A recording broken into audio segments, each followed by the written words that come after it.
Assalamualaikum warahmatullahi wabarakatuh.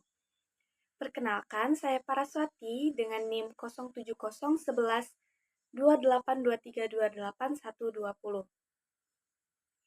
Saya dari kelas L4 Indralaya, jurusan Administrasi Publik FISIP Unsri. Dengan dosen pengampu itu Bu Alvina Septiani SAP MSI. Saya di sini akan melanjutkan pemaparan materi selanjutnya dari materi sebelumnya. Di materi sebelumnya kan saya sudah memaparkan mengenai pengertian dari keuangan publik itu serta ruang lingkupnya itu sendiri. Nah, jadi di sini akan beralih ke barang publik. Ya, sesuai dengan namanya barang publik. Jadi, barang publik itu merupakan barang yang bisa dibagikan. Maksudnya, barang publik itu merupakan barang yang tersedia, yang bisa diakses oleh semua orang dan sifatnya itu non-eksklusif. Nah, di barang publik ini itu memiliki dua sifat atau dua aspek. Yang pertama itu non-rivalry dan yang kedua non-excludable.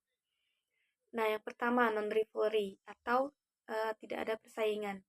Jadi ini maksudnya penggunaan suatu konsumen terhadap suatu barang itu tidak akan mengurangi kesempatan buat konsumen lain untuk mengonsumsinya juga. Jadi semua orang itu bisa mengonsumsinya.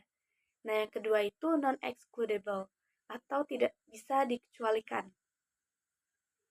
Hal ini berarti kalau di saat barang publik itu tersedia, orang-orang itu nggak bisa dihalangi. Jadi tidak ada yang dapat menghalangi siapapun untuk memperoleh manfaat dari barang publik itu.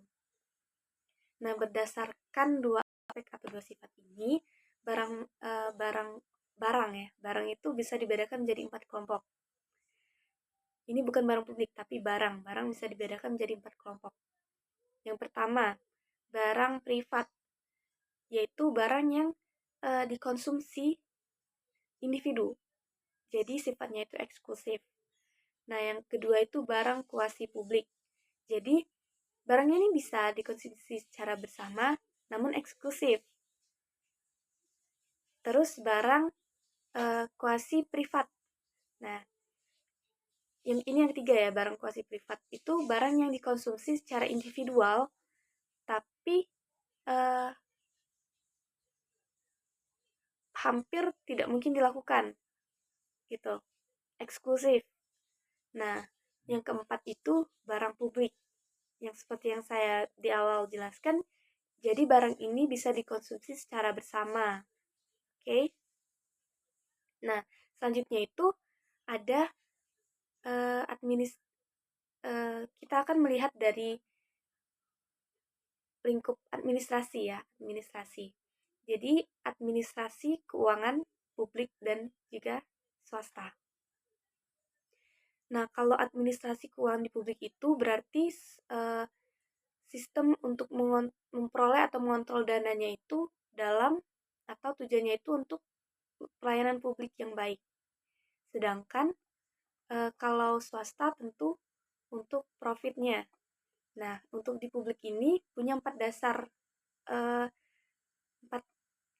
prinsip.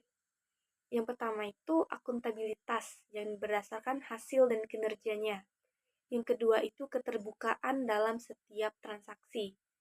Yang ketiga itu pemberdayaan manajer profesional. Dan yang keempat itu adanya lembaga pemeriksa eksternal yang kuat, gitu, audit. Nah, kalau sektor swasta tadi, saya bilang bahwa ini berkaitan dengan profit. Tentu, jadi karakteristiknya itu berorientasi pada profit, sumber dananya itu modal atau investor, terus mereka itu pengambil keputusannya itu berbasis resiko, oke, kebijakannya itu fleksibel dan akuntabilitas.